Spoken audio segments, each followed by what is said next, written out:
Ajeita a casa, Lino. 5 gols, pênalti perdido, virada do Atlético, e manteve a invencibilidade jogando no Independente. E não deixou de ter os ingredientes que todo clássico tem. Teve confusão, teve expulsão, teve tensão. Acho que o Grêmio até se deixou levar demais pela tensão, né? Porque um jogo com 2 a mais era botar a bola no chão, ter um pouco de tranquilidade. O Grêmio podia ter vencido essa partida. O Atlético perdeu o pênalti. O momento de tensão era grande e depois conseguiu virar o jogo e jogando bola. Aliás, essa foi a característica do Atlético o campeonato inteiro, né? Se a gente for contar bola mesmo, o Atlético jogou muita bola nesse campeonato. Bonito, né? Bom, casa arrumada, vamos lá para Independência, bater um papo com o Jaime Júnior e também com o Leonardo Figueiredo. Vão contar para a gente como é que foi essa vitória de virada do Atlético Mineiro, que termina o Campeonato Brasileiro como vice-campeão. Leonardo, uma boa noite para você, boa noite, Jaime, um grande abraço. Boa noite para vocês aí, para todo mundo que está acompanhando a nossa programação. O Atlético venceu o Cruzeiro, contou com o tropeço do Grêmio e é o vice-campeão brasileiro de 2012. É claro que o torcedor do Atlético queria o título, mas já que ele não veio, ser vice-campeão dá direito ao Atlético de entrar diretamente ali naquela fase de grupos da Libertadores da América do ano que vem, sem ter de passar por aquela primeira fase, aquele mata-mata de um jogo que pode te impedir de chegar na fase de grupos. Por isso, Léo, o resultado de hoje foi muito importante também por todo um contexto da temporada, né? O Atlético começou a temporada com aquela imagem do 6-1 do ano passado, que o Atlético perdeu para o Cruzeiro. Começou a temporada, e o Cuca falou disso na coletiva, com as vaias do torcedor do Atlético, protestos nas arquibancadas, faixas viradas de cabeça para baixo, e ao longo do ano, com a disposição dos atletas em campo, com um bom futebol apresentado, com as boas contratações feitas, entre elas Ronaldinho Gaúcho, o Atlético foi recuperando o carinho do seu torcedor e conseguiu, na minha opinião, recuperá-la plenamente nesse encerramento de ano. Léo, boa noite. Boa noite, Jaime, um abraço aos amigos do estúdio. Eu vou usar uma frase aqui do Cuca. O Cuca estava dando entrevista coletiva até agora há pouco, que eu acho que sintetiza muito bem o que significou hoje aqui. Foi uma disputa de título valendo o segundo lugar. Porque o Atlético jogou para ser o segundo lugar, comemorou como um título. E o Cruzeiro jogou como uma final de campeonato também. O Cruzeiro valorizou muito o Clássico. Se o Clássico valia muito mais para o Atlético, por essa briga com o Grêmio para ser segundo lugar, o Cruzeiro valorizou muito o Clássico. A gente está vendo aí o primeiro gol do Bernard, uma bobeada do Ceará, que é experiente, mas cometeu aquele erro que estamos muito acostumados a dizer, fica olhando a bola, não olha o marcador, a bola desvia, ele fica olhando para ela e o Bernard chega para fazer o gol. Foi um jogo muito equilibrado, lá e cá o tempo inteiro, um jogaço, né? O Atlético fez 1-0 e teve a oportunidade de fazer o segundo num lance em que houve a penalidade máxima, você disse na transmissão, mas o Ronaldinho perdeu o pênalti, Léo. Exatamente, o Leandro Guerreiro segura o Jô, impede que o Jô faça o giro para finalizar, e aí o Ronaldinho mudou. O Ronaldinho geralmente não cobra pênalti assim, ele cobra do outro lado, forte, meia altura. Mas o Cruzeiro tem um grande goleiro, que é o Fábio. Mais uma vez fez uma partida brilhante e foi decisivo para pegar o pênalti.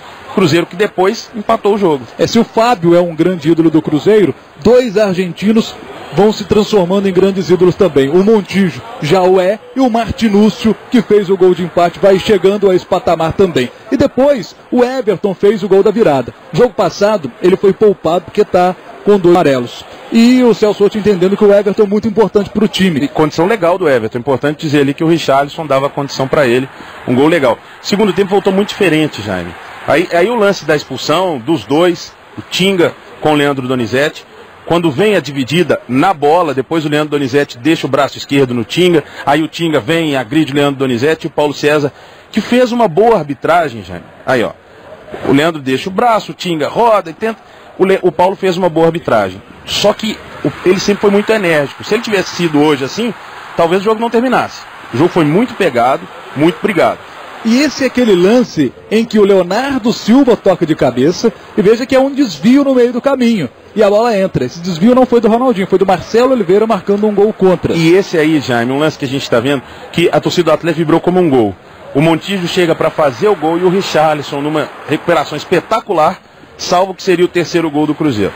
Que nessa altura, o jogo com os dois times com 10, jogo aberto e o Atlético com muita força. E isso a gente viu durante todo o ano, principalmente no Campeonato Brasileiro, como brinca o torcedor atleticano nas torres do Atlético. Hever e Leonardo Silva. Impressionante o aproveitamento desses 2 zagueiros na bola aérea. E todo mundo foi para cima do Leonardo, a bola passou para o Hever, fez o gol. O Atlético levantou mais de 100 bolas na área no campeonato. Você viu mais um lance de expulsão que foi do Anselmo Ramon. O Atlético fez 18 gols de cabeça no Campeonato Brasileiro. Foi o time que mais gols de cabeça fez nesse Brasileirão 2012. E aí os melhores momentos do jogo com o Vitor pegando essa última bola ali do Leandro Guerreiro, que salvou o time do Atlético, garantiu a vitória e o vice-campeonato com o empate do Grêmio lá em Porto Alegre, o 0-0 contra o Internacional. O empate, Léo, que fez com que o torcedor do Atlético hoje foi embora com uma comemoração parecida, por favor, parecida, com devido grau de comparação, claro, muito abaixo, parecida com a comemoração de um título, porque saiu aqui numa festa muito grande, venceu seu grande rival num jogo dramático de virada e conquistou uma vaga direta a Libertadores, porque o torcedor atleticano estava com medo dessa coisa de pré-Libertadores ano que vem, né? O torcedor do Atlético fez festa e tinha que fazer mesmo, como o torcedor do Grêmio fez festa mesmo com o Grêmio empatando, mas na despedida do Olímpico, a gente estava acompanhando aqui no Sport TV, o Atlético tem que fazer, os jogadores do Atlético fizeram muita festa. A festa dos jogadores em campo parecia festa de título e tinha sim que ser comemorado. O Atlético conseguiu o melhor que ele poderia, porque o Fluminense foi o campeão com merecimento. A campanha do Fluminense não tinha como chegar. O Atlético fez o seu melhor e terminou um jogo espetacular, um clássico histórico, repito, porque o Cruzeiro valorizou muito o jogo. Foi um jogo muito equilibrado, não tivemos aquilo, o jogo vale para o Atlético, nem tanto para o Cruzeiro, não. O Celso Roth fez sua última partida com muita dignidade, um Cruzeiro muito aplicado, foi um clássico muito bacana, com o Atlético saindo vencedor, porque teve, mais uma vez, os seus zagueiros decidindo a seu favor. Em termos de futuro, o Bernard, ao final do jogo, teve seu nome gritado pelo torcedor do Atlético, pedindo para que ele ficasse. Bernard nos deu uma entrevista emocionado ao final da partida e disse que tem intenção de ficar. Na entrevista coletiva, o Cuca deu uma pista do futuro do Bernard. Quando perguntado se ele ficaria, ele disse o seguinte: pelo menos até o fim da Libertadores a gente segura o Bernard, dando a entender que pode acontecer com o Bernard o que aconteceu com o Lucas, do São Paulo. Vender o jogador, mas para ele ir embora só um pouquinho mais para frente. Pode ser isso que vai acontecer. O Bernard é um jogador que foi muito importante para o Atlético nesse Campeonato Brasileiro e foi muito bonita a imagem dele ali naquele momento, se emocionando naquele final do jogo. O primeiro gol, o Atlético logo com 5 minutos, o Bernard fez o gol e é muito legal ver esse espírito sendo resgatado, né? Não só com o Bernard, com diversos jogadores que são criados na base. Essa identificação é diferente. Hoje o Bernard viu uma apoteose aqui. Foi talvez o dia mais importante da vida dele. Ele foi decisivo, fecha um ano brilhante, com uma carreira muito promissora à frente, idolatrado pela torcida do Atlético. Aí não tem como não emocionar. E teve um lance interessante, ao final da partida, o nosso jogo aqui terminou e o do Grêmio ainda continuava, por causa da confusão em Porto Alegre. E o Josino, entrevistando aí o Pierre, quando soube da informação que o jogo do Grêmio tinha terminado, ele já foi lá para comemorar com os jogadores, com a torcida, o vice-campeonato brasileiro do Atlético. Então, em termos de futuro, o Atlético tem um Bernard, essa possibilidade dele ficar para a Libertadores. E o Cruzeiro, Leonardo Figueiredo, a grande expectativa do torcedor do Cruzeiro é que o Montijo fique. Porque tem o Martinúcio, que é um jogador que encaixou na equipe do Cruzeiro, e o Montijo, hoje ficou muito claro isso, como os dois estão se entendendo bem, né? Esse espanhol aí, argentino, fez muito bem pro Cruzeiro. Faz. Tomara que ele fique para a torcida do Cruzeiro. A gente sabe que o assédio é muito grande e ele na saída do gramado, dando entrevista, não cravou que vai ficar não, Jaime. Não sei não. O Diego Souza, que jogou no Vasco, jogou aqui no Atlético também, já está contratado, ex-Palmeiras, o Diego Souza, melhor do Brasileiro de 2009. Será que ele veio para o lugar do Montijo? Essa é uma resposta que a gente só vai ter ao longo aí dos próximos dias. Sempre teve diretor do Santos aqui tentando levar o Montijo. Será que ele vai jogar com o Neymar no ano que vem? Vai ficar aqui no Cruzeiro? São as cenas dos próximos capítulos. Volto com vocês aí, Bruno, amigos. Obrigado, Jaime. Obrigado, Leonardo Figueiredo. Vou voltar rapidinho lá para o Olímpico. O repórter Ricardo